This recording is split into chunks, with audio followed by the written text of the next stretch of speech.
할렐루야. 하나님께서 이 시간 우리의 예배를 받으십니다. 우리의 마음과 온 영혼을 다해서 하나님만 바라며 나아가는 복된 예배 시간이 되기를 소망합니다. 여러분, 호세아 11장을 우리가 전체를 읽었습니다. 호세아는 14장까지 있습니다. 11장부터 14장까지는 회복의 메시지가 주어져 있죠. 1장에서 3장까지는 하나님의 사랑에 대해서, 4장에서 10장까지는 이스라엘 백성들의 죄악상을 적나라하게 드러냅니다. 그리고 오늘 읽은 우리 11장부터 해서 마지막 14장까지는 그럼에도 불구하고 하나님께서 그 백성들을 회복하신다라는 회복의 메시지입니다. 회복의 메시지의 첫 장을 맞이했습니다. 여러분, 이 11장에서는 하나님께서 이스라엘 백성들의 과거를 회상하고 그리고 현재를 진단하고 나아가서 미래에 대해서 하나님께서 메시지를 주십니다. 과거와 현재 그리고 미래입니다. 우리에게도 누구에게나 이스라엘 백성에게 역사가 있었던 것처럼 우리에게도 다 개인적인 역사가 있습니다. 우리의 과거가 있고 지금 나의 현재의 삶이 있고 앞으로 이루어질 미래가 있습니다. 이스라엘 백성들의 과거와 현재와 미래를 보면서 오늘 나의 과거를 보고 또 현재를 진단하고 미래를 바라보는 그런 시간이 되면 좋겠습니다. 먼저 이스라엘 백성들의 과거는 어땠을까요? 과거는 빛났던 과거입니다. 오늘 1절 말씀을 한번 읽어볼까요? 1절 시작. 이스라엘이 어렸을 때에 내가 사랑하여 내 아들을 애굽에서 불러냈거늘. 하나님께서 이스라엘을 어렸을 때에 뭐 했다고요? 사랑하여. 하나님이 이스라엘이 어렸을 때 사랑해서 어떻게 했다고요? 불러냈다라고 말씀합니다. 애굽에서. 여러분, 하나님이 이스라엘을 사랑해서 불러낸 때가 언제라고요? 어렸을 때. 이 어렸을 때라고 하는 것은 어떤 의미일까요? 원어적인 의미는 연령적으로 어릴 때라는 의미가 아닙니다.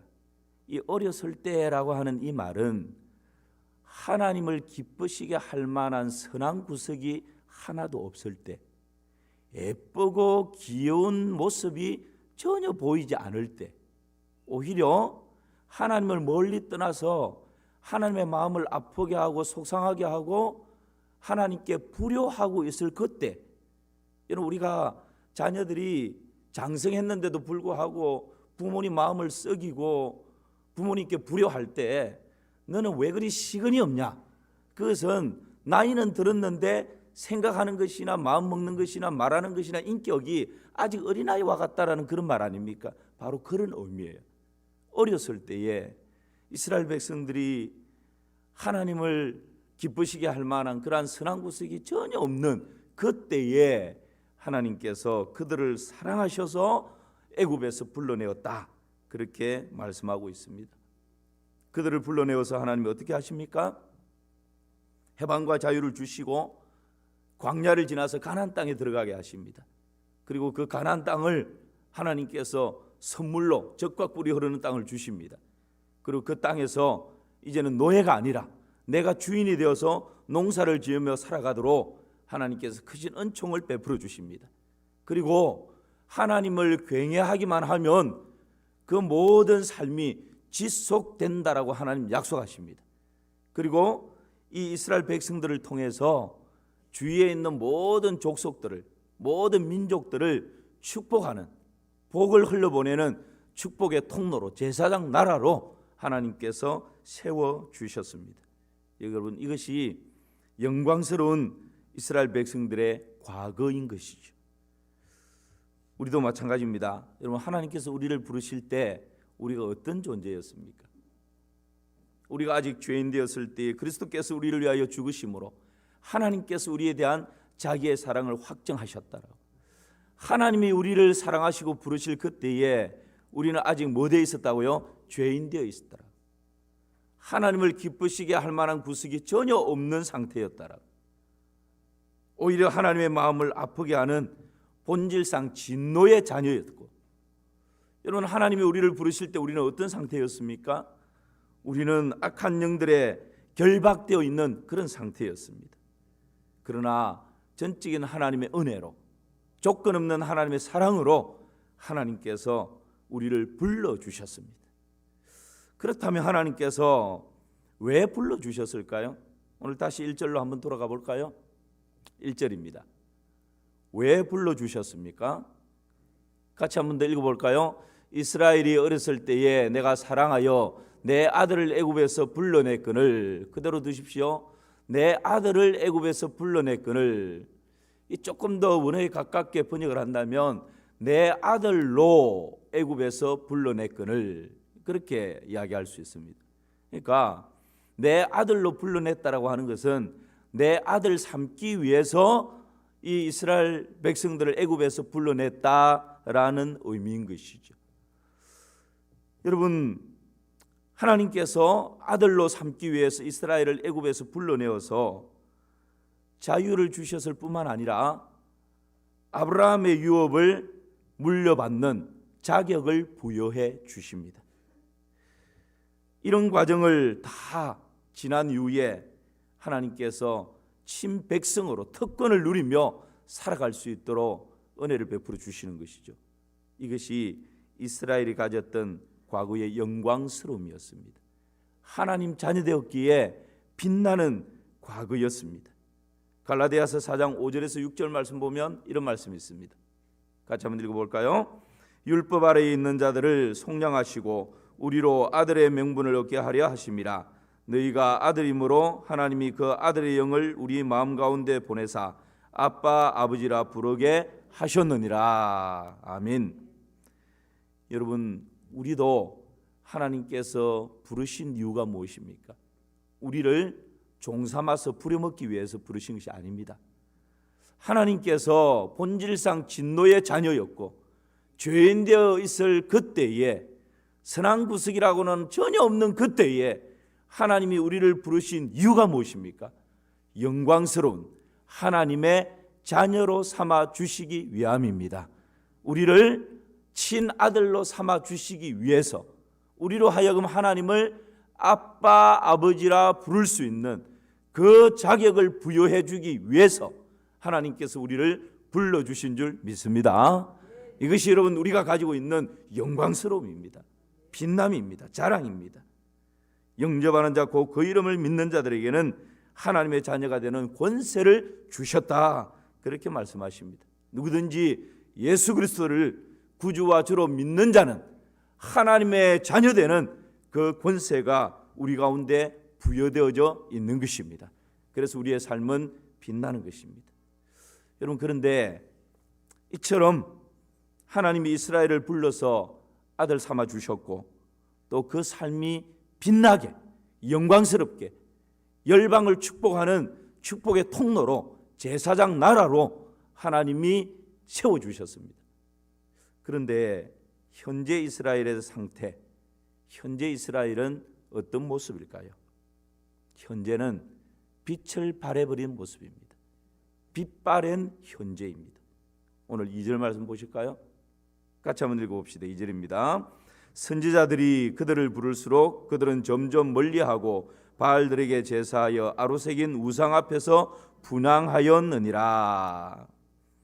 하나님의 특별한 은혜로 빛난 과거를 가져 있었던, 빛난 삶을 부여받았던 이 이스라엘, 지금 현재의 삶은 어떻다고요?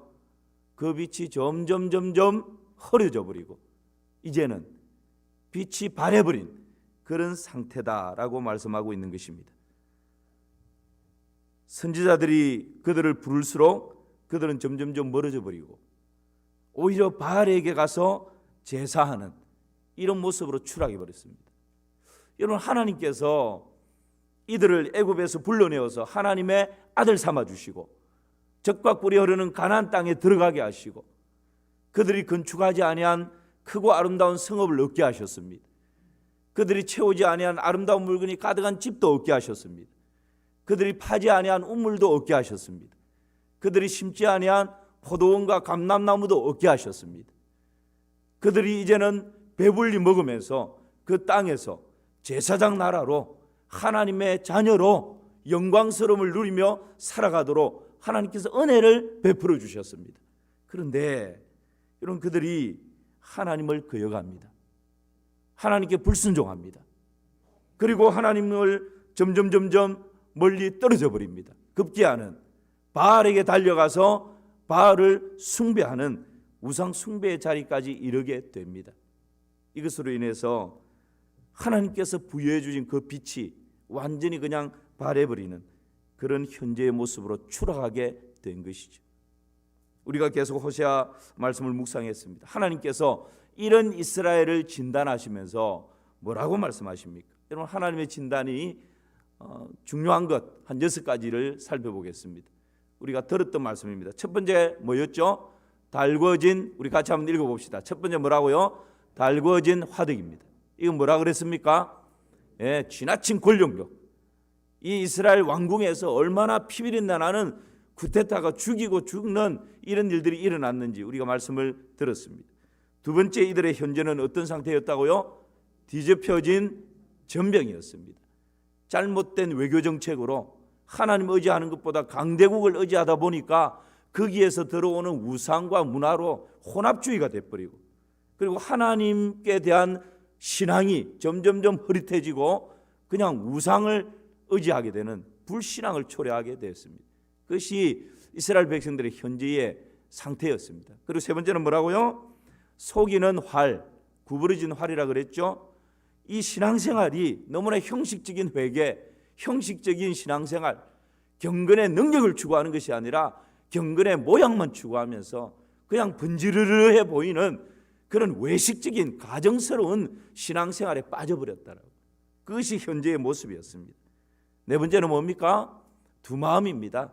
하나님도 좋고 우상도 좋고, 기준은요, 하나님이 기준이 아닙니다. 나의 유익, 내게 유익만 되면 하나님도 섬길 수 있고, 나에게 유익만 되면 바알도 섬길 수 있고, 나에게 유익만 되면 세상 가치도 따를 수 있고, 나의 유익이 되느냐 되지 않느냐에 따라서 하나님과 세상 사이에 양다리를 걸치고 그렇게 그냥 살아가는 두 마음이 현재의 상태였다는 거예요. 그리고 다섯 번째는 뭐였습니까? 거짓말이었습니다. 거짓으로 나의 유익을 추구하는 그런 삶을 그냥 아무런 꺼리낌 없이 살아가는 것이죠. 오히려 법정에서조차 돈을 받고 거짓을 증언하고 뇌물을 받고 그릇되게 판결하는 이런 일들이 일어났다 말씀드리지 않았습니까? 이런 것이 지금 이 이스라엘의 현재의 모습이었다는 거예요. 또 하나는 뭐였죠? 성적인 타락입니다. 이것은 인류가 멸망으로 치닫는 마지막 관문에 가면 성적 타락이 극에 달하게 되죠. 그래서 사람이 짐승과 더러운 짓을 하고 동성애를 하고 하는 이 성전환을 하는 이런 극한 성적 타락이 여러분 멸망 직전에 나타나는 그런 현상들이에요. 그래서 여러분, 지금 우리가 이 시대에 이 성적 타락을 좀 유심히 봐야 됩니다. 그것은 뭐 때문에 그렇습니까? 쾌락 때문에. 하나님 경외하는 것이 기준이 아니고 그냥 나에게 즐거움만 되면, 쾌락만 되면 도덕이고 윤리고 필요 없는 것이죠. 내 감각적인 쾌락을 위해서 모든 것을 그냥 추구해버리는. 여러분, 이것이 지금 이스라엘 백성들의 현재 상태에 이런 모습들이 지금 드러나고 있다는 거예요. 이것이 하나님의 진단입니다. 그래서 하나님께서는 호세아 선지자를 통해서 끊임없이 오라 우리가 여호와께로 돌아가자. 여호와께서 우리를 찢으셔서나 도로 낫게 해주실 것이요, 우리를 치셔서나 싸며 주실 것이다 라고 끊임없이 목이 터져라 이스라엘 백성들을 향해서 외치지 않습니까? 그런데 여러분, 이스라엘 백성들의 반응은 어떠했습니까? 오늘 7절 말씀입니다. 이런 외침에도 불구하고 이스라엘 백성들의 반응은 싸늘했습니다. 우리 7절 같이 읽어볼까요? 내 백성이 끝끝내 내게로 물러가나니 비록 그들을 불러 위에 계신 이에게로 돌아오라 할지라도 일어나는 자가 하나도 없도다. 여러분, 하나님께서 호세아 선지자를 통해서 오라 우리가 여호와께로 돌아가자. 그가 우리를 찢으셔서나 낫게 해주실 것이고 우리를 치셔서나 싸매어 주실 것이라고 그렇게 여호와께로 돌아가자고 아무리 외쳤지만 7절 말씀 보니까 내 백성이 끝끝내 내게서 물러가나니, 끝끝내 어떻게 했다고요? 물러가 버리는 것입니다. 비록 그들을 불러 위에 계신 이에게로 돌아오라 할지라도 일어나는 자가 어떻다고요? 하나도 없다. 한 사람도 이 하나님의 회개하는 촉구의 메시지에 반응하는 사람이 없는 것입니다. 끝끝내 귀를 틀어막아 버리고 반응하지 않는 것입니다. 여러분, 하나님의 회개의 메시지에 반응하지 않으면 그것으로 끝나버립니다. 멸망입니다. 지금 이스라엘 백성들의 모습이 그렇다라는 거예요. 오늘날에도 회개의 메시지가 잘 없습니다. 여러분, 제가 호세아서를 시작하면서 여러분에게 말씀드렸습니다. 저도 피하고 싶은 메시지였다고. 이렇게 코로나가 창궐한데 뭔가 우리 교인들 위로하고 소망을 주고 희망을 주는 그런 메시지를 찾고 싶었습니다. 그런데 하나님께서 어쩌면 강권적으로 제 마음을 호세아에 머물게 하셨어요. 그리고 이 말씀을 전하지 않을 수 없도록 하나님 그렇게 몰아가셨습니다. 누군가는 들어야 할 분들이 있다고 저는 믿습니다. 하나님께서 목회자에게 그저 메시지를 주시는 것이 아닙니다. 여러분, 마음이 불편할 수 있습니다. 또 그 말씀인가? 그런 마음 먹을 수 있습니다. 그러나 이 시간 축복합니다. 여러분의 마음의 문을 활짝 여시기를 주님의 이름으로 축복합니다. 비록 목사를 통해서 전해지는 말씀이지만 하나님께서 지금 나에게 주시는 그 하나님의 음성으로 듣기를 주님의 이름으로 축원합니다. 하나님의 음성으로 들으면 내가 일어나 반응하면 다시 살아나는 것입니다. 다시 시작되는 것입니다. 하나님께서 회복시키십니다. 하나님께서 새롭게 하십니다. 마치 시들시들해가는 그 화초에 단비를 내려주시듯이 내가 머리를 들어 하나님 앞에 반응하기만 하면 하나님께서 우리의 손을 붙들고 주저앉아 있는 나를 벌떡 이렇게 세워 주시는 것입니다. 이것이 여러분 하나님의 은혜 아닙니까? 안타깝게도 지금 이스라엘 백성들은 끝끝내 내게서 물러가 버렸다라고. 돌아오라 할지라도 일어나는 자가 하나도 없다라고. 그렇게 하나님 안타까워 하십니다. 여러분, 빛 대신 하나님으로부터 점점 멀어지면 결코 빛을 반사할 수 없습니다. 그 빛은 바랄 수밖에 없습니다. 빛발의 모습으로 점점 멀리 떨어져 갈 수밖에 없습니다. 이스라엘은 결국은 애굽과 아수르에게, 하나님보다 더 의지했던 애굽과 아수르에게 버림을 받습니다. 나중에는 그렇게 철떡까지 믿었는데 아수르에 의해서 멸망당하게 되고, 그 아수르에 의해서 포로로 잡혀가서 또다시 노예의 상태로 돌아가 버리게 됩니다. 과거의 영광을 다 실추하게 되어버리는 것이죠. 여러분의 현재에는 어떻습니까? 혹시 옛날 추억에 사무쳐 살아가고 있지는 않습니까? 옛날이 좋았는데, 그때가 진짜 좋았는데 과거만 회상하고 있지는 않습니까? 이야기해보면 왕년에 잘 나가지 않았던 사람 아무도 없습니다. 왕년에 이야기하면 서로 막 침을 튀기면서 왕년에는 내가 이랬다고, 왕년에 내가 이런 시절이 있었다고 얼마나 자신을 과시하고 자랑하기에 바쁜지 모릅니다. 그러나 여러분, 과거보다 중요한 것은 현재인 줄 믿습니다. 지금 현재보다 더 중요한 것은 미래가 더 중요합니다. 그래서 우리 그리스도인은요, 날로 새로운 것입니다. 날마다 새로운 것입니다. 어제보다는 오늘이, 오늘보다는 내일이 더 빛나는 삶을 살아가시기를 주님의 이름으로 축원합니다. 그것이 그리스도인의 삶의 모습이에요. 과거는 영광스럽고 빛났는데 현재 이스라엘 백성들의 모습을 보니까 점점점 빛바랜 현재가 되어버렸고, 이제는 저 추락할 대로 추락해버린 그런 이스라엘의 모습입니다. 미래에 대해서 하나님께서 뭐라 말씀하십니까? 미래에 대해서는 다시 빛날 것이다 확신을 주십니다. 왜 그럴까요? 4절 말씀입니다. 우리 같이 읽어봅시다. 시작. 내가 사람의 줄 곧 사랑의 줄로 그들을 이끌었고 그들에게 대하여 그 목에서 멍에를 벗기는 자같이 되었으며 그들 앞에 먹을 것을 두었노라. 이스라엘 백성들의 미래가 왜 빛날 수밖에 없습니까? 그것은 오늘 말씀 보니까 하나님의 사랑의 줄 때문에 그렇습니다. 할렐루야. 이게 여러분 우리에게 너무 큰 은혜예요. 우리의 지금 현재는 달궈진 하덕이고 뭐 뒤집지 않은 전병이고 구부러진 활이고 쾌락주의 때문에 타락했고 뭐 아까 우리 6가지 봤지 않습니까? 이런 현재에 전혀 막 구제불능 같은 이런 지금 상태인데 그럼에도 불구하고 하나님 백성들의 미래는 밝대요. 그럼에도 불구하고 그 미래는 빛날 것이라고 말씀하십니다. 그 이유는 우리 됨 때문에 아니라는 거예요. 하나님 되심 때문에 하나님께서 그 사랑의 줄을 놓지 않기 때문에 그렇다라고 말씀하고 있는 것입니다. 오늘 4절 말씀 보니까 내가 사람의 줄 곧 사랑의 줄로 그들을 이끌었고, 여러분 이 사람의 줄이라고 하는 것은 짐승의 줄과 대조되는 것입니다.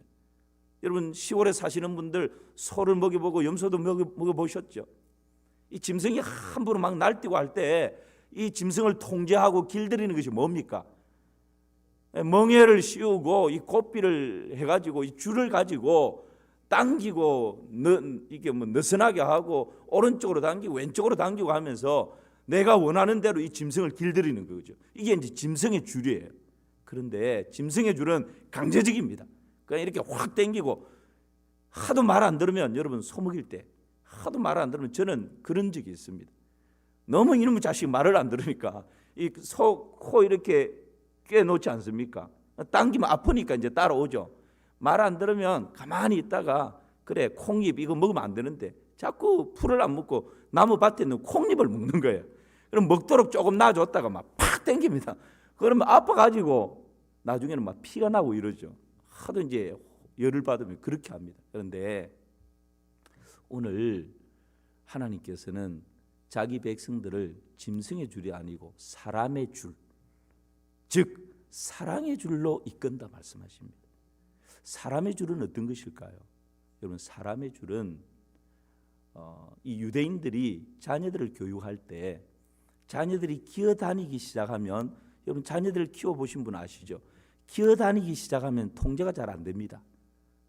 저도 우리 첫째를 사택에서 교회 사택 4층에서 키웠는데요. 그 거실이 있고 바로 그냥 거실하고 붙어서 신발장이 있고 그 신발 신고 벗고 하는 그 이제 신발을 신고 거기까지는 들어오니까 지저분하지 않습니까? 근데 얘가 밥을 먹고 하면 이제 기어다닐 때 거실에 있다가 눈 깜짝할 사이에 계속해서 가는 데가 있어요. 그게 어딜까요? 신발장인데 거기를 뻘뻘뻘 기어가가지고 눈 깜짝할 사이에 갑니다. 그리고는 제가 하도 뭐라니까 그 신발장 내려가려고 딱 가가지고 한 발을 딱 이렇게 들고는 저를 이렇게 쳐다봐요. 제가 이러면 그냥 씩 웃으면서 다시 오기도 하고 이제 장난치는 거죠. 여러분 이 유대인들은 자녀들이 기어다닐 때 어머니들이 일을 하면서 자녀와 어머니를 함께 끈으로 묶습니다. 부드러운 끈, 고무줄과 같은 탄력이 있는 끈으로. 그래서 어머니의 시야를 벗어날 쯤 되면 어머니가 그 줄을 당기는 거예요. 그래서 자녀를 보호하고 안전하게. 지금 이 사람의 줄, 사랑의 줄이라고 하는 것은 그것을 말하고 있는 것입니다. 짐승의 줄은 말 안 들으니까 팍 당기고 이렇게 하죠. 만약에 여러분 그 어머니가 자녀가 저기 가면 안 되는데 위험한데 그렇다고 자녀의 줄을 짐승을 당기듯이, 제가 아까 말씀드렸죠. 열받으니까 막 코에 피가 나도록 확 일부러 그냥 확 당긴다고. 여러분 자녀를 그렇게 확 당기는 어머니가 있겠습니까? 사랑의 어머니, 지혜로운 어머니는 자녀가 위험한데 가려고 하면 자녀가 느끼지 못할 정도로 조금씩 당겨서 그렇게 그 길로 가지 않도록 그 어머니의 바운더리 안에서, 안전한 지역 안에서 놀 수 있도록 그렇게 하는 것이 어머니죠. 그것이 바로 어머니의 줄입니다. 우리 하나님께서 우리가 죄인 되어서 하나님을 떠나려고 하고 하나님을 벗어나려고 하고 하나님의 시야가 가려진 곳으로 가서 죄 지으려고 하고 그렇게 악을 행하려고 하는 그런 때에 하나님께서 그럼에도 불구하고 그 하나님의 사랑의 줄을 놓지 않으시고 우리를 끌어당기고 계신다는 거예요. 그것 때문에 여러분 우리가 궁극적으로 완전한 멸망 가운데 이르지 않는 것입니다. 이것이 하나님의 사랑의 줄인 것이죠. 요한복음 12장 32절 말씀 보십시오. 함께 읽읍시다.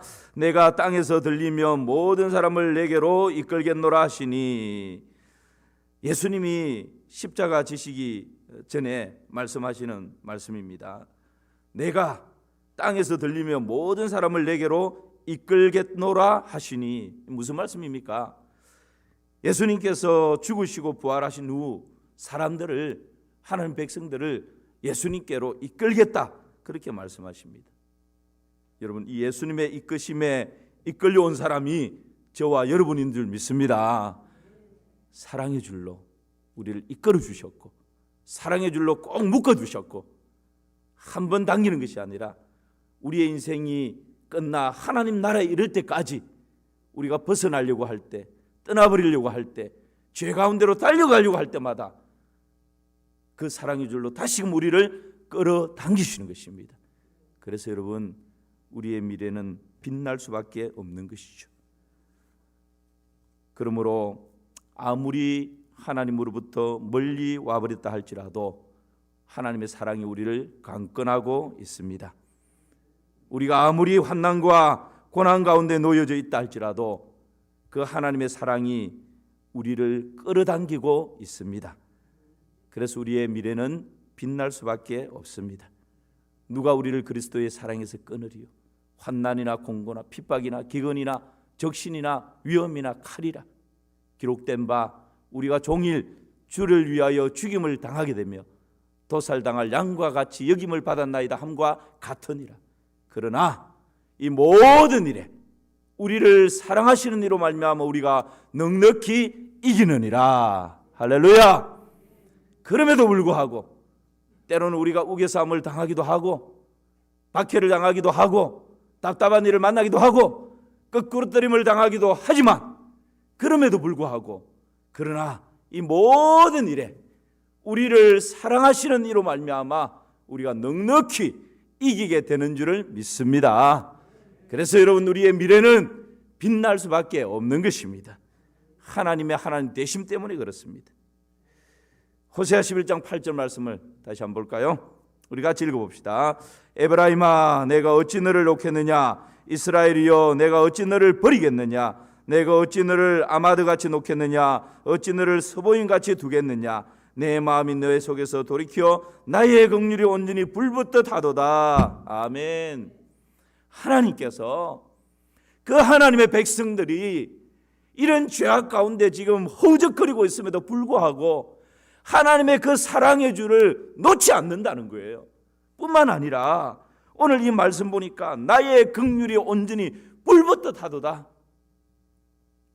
하나님 그 자녀들을 바라보는 하나님의 그 시선에, 하나님의 이 마음에서 긍휼이 뭡니까? 불쌍히 여기는 마음이에요.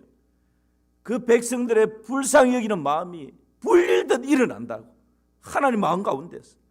그래서 오늘 말씀 보니까 하나님 뭐라 말씀하십니까? 에브라임아, 우리 이름입니다. 상류라, 내가 어찌 너를 놓겠느냐? 이 사랑의 줄을 어찌 내가 그냥 너가 죄짓고 있다고, 네가 나를 떠났다고 내가 그냥 화난다고 놓아버리겠느냐? 어찌 내가 이 사랑의 줄을 놓아버리겠느냐? 이스라엘이여, 내가 어찌 너를 버리겠느냐? 부모는 자식을 버린다 할지라도 하나님은 결코 버리지 않는다 말씀하지 않습니까? 그리고 하나님 뭐라 그러십니까? 내가 어찌 너를 아마드같이 놓겠느냐? 스보임같이 그냥 두겠느냐? 아마드와 스보임은 뭡니까? 성읍 이름이에요. 소돔과 고모라, 아마드, 스보임, 소알, 이게 여러분 그때 당시 5개 성읍이었지 않습니까? 그런데 롯이 피신했던 소알 성읍을 제외한 소돔과 고모라와 스보임과 아마드, 이 4개 성읍은 다 잿더미가 되어버렸어요. 그런데 하나님께서 소돔과 고모라처럼 그런 죄악 가운데 하나님 유황불을 내려서 심판을 해버렸는데 어떻게 내가 너희들을 아마드같이 놓아버리겠느냐. 스보임 성이 불타는 거기에 어떻게 너희들을 그냥 방치하고 그냥 두겠느냐. 하나님 그럴 수 없다는 거죠. 왜요? 하나님의 불붙는 긍휼 때문에, 자기 백성을 향한 하나님의 그 불타는 긍휼 때문에 내가 결코 너희를 포기할 수 없고 놓을 수 없다라고 그렇게 말씀하고 있는 것입니다. 그래서 이스라엘 백성들의 미래, 저와 여러분들의 미래는 빛날 수밖에 없는 것입니다. 야고보서 2장 13절 말씀 우리가 한번 읽어봅시다. 시작. 긍휼을 행하지 아니하는 자에게는 긍휼 있는 심판이 있으리라. 긍휼은 심판을 이기고 자랑하느니라. 아멘. 우리의 미래가 빛날 수밖에 없는 이유는 하나님의 긍휼이 하나님의 심령 가운데서 불붙듯 일어나기 때문이라고. 그 긍휼은 심판을 이기고 자랑한다라고 말씀하고 있는 것입니다. 이 하나님의 그 놀라우신 긍휼이 저와 여러분의 삶을 듣고 있음을 신뢰하시기를 주님의 이름으로 축원합니다. 미국의 빌리 그레암 목사님을 잘 압니다. 그 아들 프랭클린 그레암도 한때는 방황하며 수렁에 빠진 적이 있었답니다. 오토바이 폭조주기였고 알코올 중독자였습니다. 오토바이를 타고 가출을 해서 그냥 집에 돌아오지 않는 일들도 많이 있었다고 합니다. 그러나 빌리 그레암 목사님 부부는 그 아들을 끝까지 기다리며 인내합니다. 기도하며 답이 없더라도 계속해서 연락을, 사랑의 메시지를 보내어 주었다고 합니다. 부모에게 너무 미안했던지 대학 다닐 때는 이런 글을 남기고 집을 나갔습니다.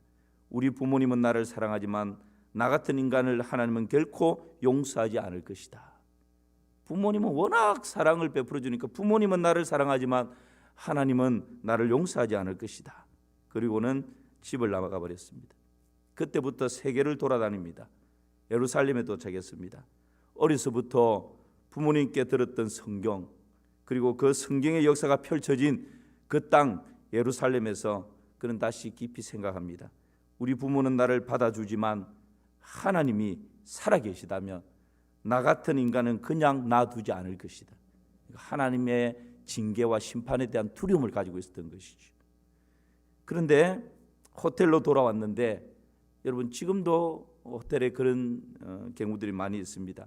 기도원에서, 기도원협회에서 놔두는 성경이 호텔에 있는 거예요. 그래서 이 프랭클린 그레암이 그 성경을 펼쳐서 우연히 그냥 성경을 펼쳤습니다. 그런데 그 성경에 이런 구절이 눈에 확 들어옵니다. 로마서 8장 1절입니다. 그러므로 이제 그리스도 예수 안에 있는 자에게는 결코 정죄함이 없나니 이는 그리스도 예수 안에 있는 생명의 성령의 법이 죄와 사망의 법에서 너희를 해방하였습니다. 이 말씀을 읽는 순간 뭔가로 뒤통수를 한 대 강하게 타격받는 그런 충격을 받게 됩니다. 그리고는 그 자리에서 호텔 바닥에 무릎을 꿇고 통에 잡아가며 하나님 앞에 철저하게 회개하고 눈물을 쏟습니다. 그리고는 일어나서 아버지에게 전화를 걸게 되죠. 여러분 지금은 이 프랭클린 그레암 우리나라에도 이제 왔었죠. 몇 년 전에 세계적인 복음 전도자가 되었습니다. 아버지의 뒤를 이어서. 여러분 누구에게나 빛바랜 과거가 있을 수 있고 빛바랜 현재가 있을 수 있습니다.